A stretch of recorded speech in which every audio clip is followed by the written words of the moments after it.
글이 들리는 밤에 세르만테스의 돈키호테 세 번째 시간입니다. 아가씨들이시여, 부디 달아나지 마시고 또한 조금도 나를 두려워 마십시오. 어떠한 사람에게든지 특히 여러분의 외모에 분명히 나타나는 바와 같은 지체 높으신 아가씨들에게 해를 가하는 것은 제가 속한 기사단에 어울리지도 합당하지도 않은 일입니다. 여자들은 그 엉터리 가리개 때문에 거의 볼 수가 없었던 그의 얼굴을 한번 보려고 그를 힐끗 바라보았다. 그러나 자기들에게 아가씨라는 어울리지도 않는 소리로 부르는 것을 들었을 때 자기들의 직업과 너무나도 동떨어진 말이라서 그만 큰 소리로 웃었다. 그러자 돈키호테는 좀 불끈해서 다시 아름다운 분들에게는 정숙한 태도가 어울립니다. 더구나 사소한 일로 웃음을 터뜨림은 매우 경박한 행동입니다. 저는 여러분을 괴롭히든가 성나게 해드리려고 이런 말을 하는 것은 아닙니다. 저는 여러분을 도와드리고 싶은 마음뿐이니까요. 무슨 말인지 알아들을 수 없는 그의 말과 우리 기사님의 이상한 몰골은 더욱더 그 여인들의 웃음을 자아낼 뿐이었고, 그래서 그는 더욱 화를 내었다.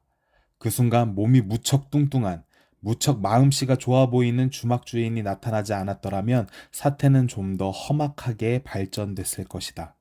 주인은 창과 방패와 갑옷의 차림을 갖춘 해괴한 모습의 사람이 도무지 어울리지 않게 말을 탄 꼴을 보고 재미있다고 웃어대는 젊은 여자들과 합세를 할 뻔했다. 그러나 그처럼 완전한 무장을 한 것이 무섭기도 해서 공손히 이야기하기로 마음먹고 말을 걸었다. 기사님께서 숙소를 구하신다면 이 주막에는 침대가 하나도 없습니다만 그 밖엔 무엇이든 많이 있습니다. 그래서 돈키호테는 이 성체의 주막 주인을 성주로 생각했던 것이다. 공손한 태도를 보고 흡족하여 대꾸했다. 카르텔란공, 귀하가 가지고 계신 것만으로 충분합니다. 무기는 내 장신구요. 나의 휴식은 오직 싸움 위에다.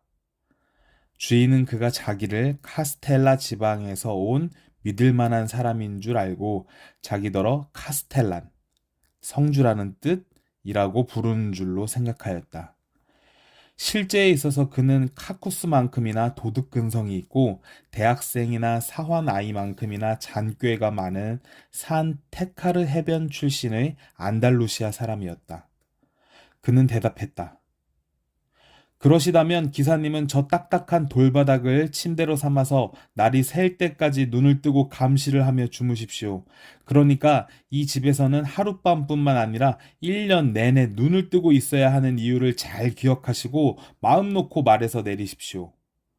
그는 이렇게 말을 하면서 돈키호테의 몸을 부축하려고 가까이 왔다. 우리 기사님은 온종일 굶은 판이라 가까스로 말해서 내렸다. 그 다음 그는 온 세상에서 귀리를 먹고 자란 말 중에 그만큼 훌륭한 말은 또 없다고 하며 주인에게 말을 잘 부탁하였다. 주막 주인이 그 짐승을 훑어보니 돈키호테의 얘기처럼 그렇게 훌륭해 보이지는 않았다. 그러나 어쨌든 말을 마구간에다 갖다 놓고 손님의 분부를 들으려고 돌아왔다. 아가씨들은 기사와 다시 화해하고 그의 갑옷을 벗겼지만 어떻게 목도리 갑옷을 벗겨야 할지 속수무책이었고 그 가짜 투구도 벗길 수가 없었다. 투구는 푸른 끈으로 꽉 붙들어 매었는데 그 매듭을 풀 수가 없어서 불갑을 잘라야 할 판이었다. 그러나 그는 절대로 자르는 것을 허락지 않고 그날 밤 내내 투구를 쓴 채로 있었으니 그 꼴은 상상할 수 없이 기괴하고 망측스러웠다.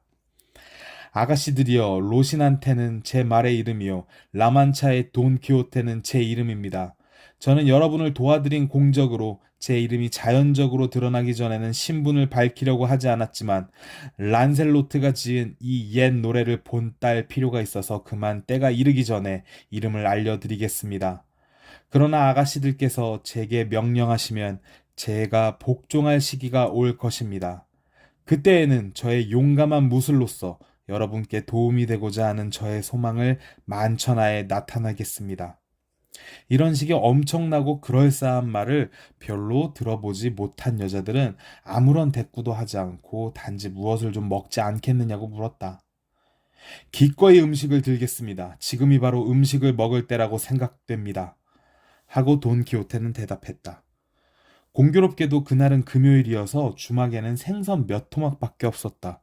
그 생선은 연어처럼 생긴 것으로 카스텔라에서는 아이디조라 부르고 또 어떤 곳에서는 투르추엘라, 즉 송어 새끼라고 부른다. 그들은 나리에게 다른 생선은 없으니 송어 새끼라도 좀 드시겠냐고 물었다. 송어 새끼야 여러 마리 있다면 어미 송어 한 마리가 되는 셈이죠. 8레알짜리 은전을 한 입 받는 거나 1레알짜리 동전 8개를 받는 거나 마찬가지니까요. 더군다나 이 송어 새끼는 송아지 고기와 비슷할지 모르죠. 송아지 고기는 쇠고기보다 더 좋고 염소고기보다 좋은 양고기보다도 더 좋습니다. 여하튼 지금 좀 먹게 해주십시오. 위에 대하여 정당한 고려를 하지 않고선 무덥고 힘드는 무장을 감당할 수가 없으니까요. 그들은 시원한 데서 잡수시라고 주막 문간에다가 식탁을 놓고 물기도 배어들지 않고 잘 익지도 않은 절인 생선 토막과 그의 갑옷만큼이나 새카맣게 먼지가 앉은 빵을 가져왔다.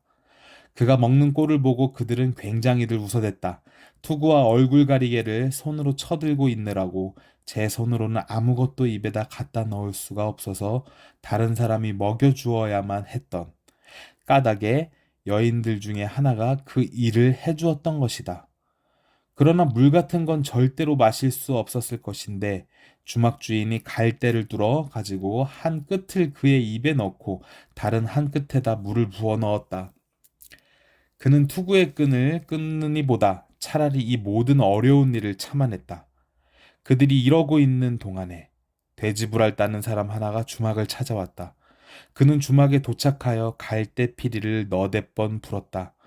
돈키호테는 그 소리를 듣자 지금 와 있는 곳은 어느 유명한 성임에 틀림없으며 지금 음악 연주로서 자기를 즐겁게 해주는 것이며 이 절인 생선은 송어이며 검은 빵은 희디 흰 가루로 만든 것이며 천한 계집들은 귀부인들이며 주막 주인은 성주라고 완전히 믿어 의심치 않게 되었다. 그래서 그는 자기 결심과 원정이 곧 잘 되어간다고 느꼈다. 그리고 이러한 모든 사실에 대해서 만족했다. 하나, 자기가 아직 기사의 칭호를 받지 못했다는 사실이 그를 짓궂게 괴롭혔다. 먼저 기사 자격을 받지 않고서는 떳떳하게 모험 행각을 할 수가 없다는 것이 명백했기 때문이다. 3장입니다.